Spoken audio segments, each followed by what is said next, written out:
Please welcome MaileJ.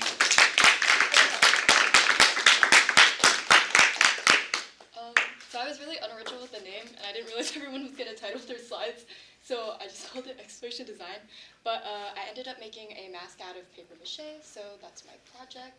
So my inspiration was I saw someone do a video on how they made this mask out of paper mache, and I was like, oh, that's really cool. But this was like a couple months ago, so I normally don't do 3D art. I normally do 2D art, so I was kind of just like, oh, that's cool. That's something like that maybe I would try, but I didn't really have the time to do it.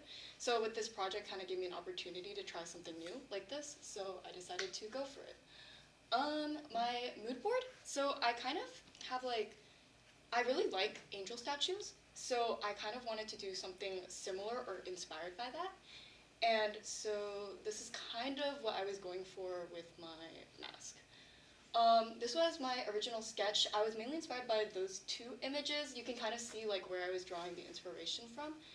And my final kind of didn't end up like this. Like, you'll see later when I show you the processes of me sculpting it. So for my materials, I used acrylic paint for painting it, just white and gold, and a little bit of gray. Paper mache, which I decided to buy instead of making myself because I wanted a smoother texture, and I didn't really want to make the paper mache myself, so that's why I did that. I used a base for the mask because I mean, I don't really think I could have made it without a base, so that was really helpful. I used mica powder. I don't think you can see it. I'll explain like when I used it though later. I used sanding paper, pearls and Swarovski crystals from Miss P, and then epoxy resin. I also used a little more like stuff like small things like tape and stuff, but I didn't really include those on my materials list. So this was the sculpting. Kind of made like a base first, and then after I made the base, I decided to add like on top of the stuff and let it dry, and then so that's like the result after it dried. You can kind of see like I added the cracks on the mask after I took that photo. For the paper mache, it takes around like 48 hours for it to fully dry. So every time that I would make one, I would have to wait.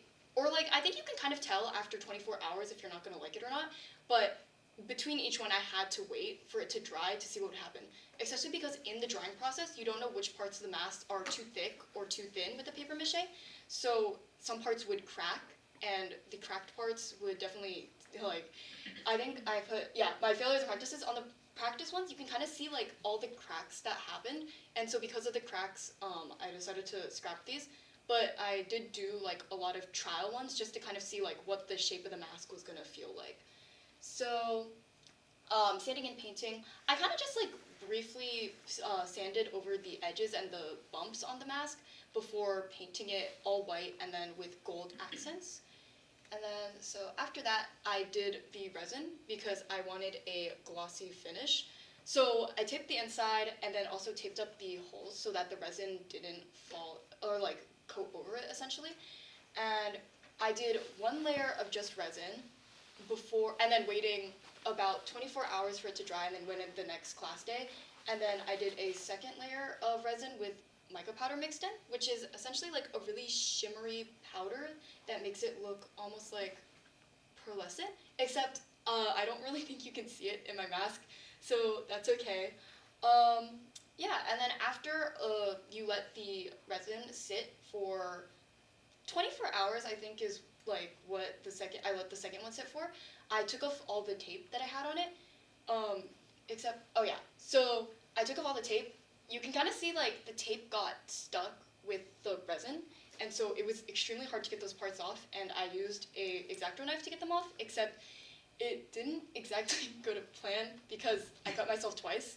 I would say you should be safe while using an X-Acto knife, but the resin was extremely hard to cut through, so yeah, I think next time I would be more careful in the resin pouring process because that's mainly where all the like issues that I had came from.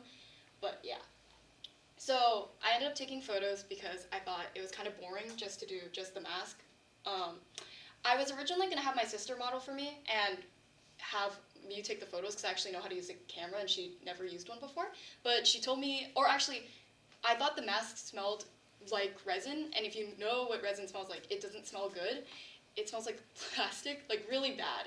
And then when I gave it to her, she's like, oh, I don't want to wear it. And she was like, I'll take the photos. I was like, you don't even know how to use a camera. But it ended up fine. She took the photos, and yeah, that was basically it. Questions?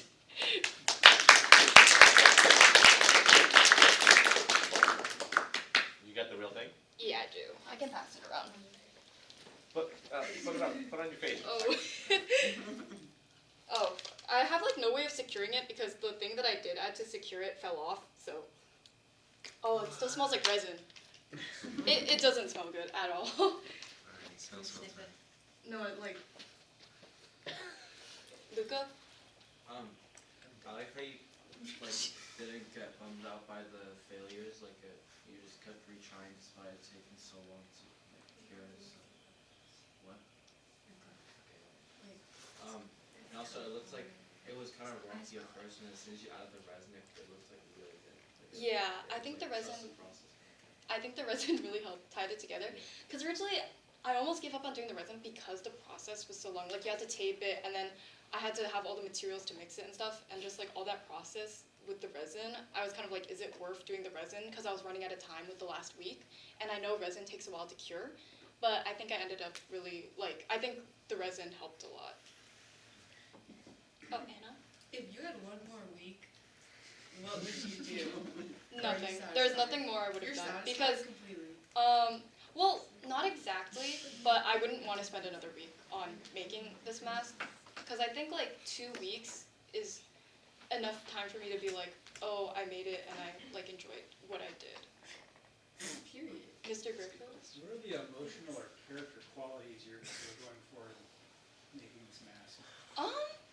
So I kind of with a lot of angel statues, there's some sort of tortured feeling in it, and I kind of wanted to do something like that. So I think that's kind of what emotion it was going for.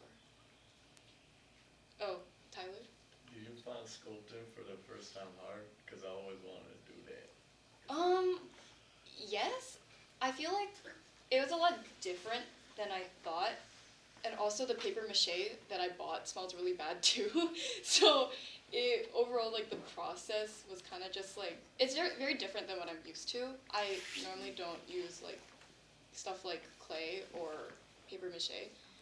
But I think doing the test runs first before I even tried making the mask final helped a lot with the final project. Yeah. So I think it's just practice because it's getting used to something that you're not used to. Oh, Anna? Do you plan on keeping it in your room or as a decoration or giving it to someone or? I don't know. I think it's gonna go in a box with the angel wings that I made because I don't really use stuff like this normally. So I think it's it's fun to make. I just don't know what I'm gonna do with it now. I think it'd be cool to hang it on your wall Elaine said, or display it. No, on you would get shelf. scared at night. You're gonna be Oh yeah, Mr. Greco? You are going to have a world building project next year, and we're going to be making characters starting the first semester. So this might actually be inspiration for that. So I've hold this character and maybe develop it a little bit more. Yeah, I think so.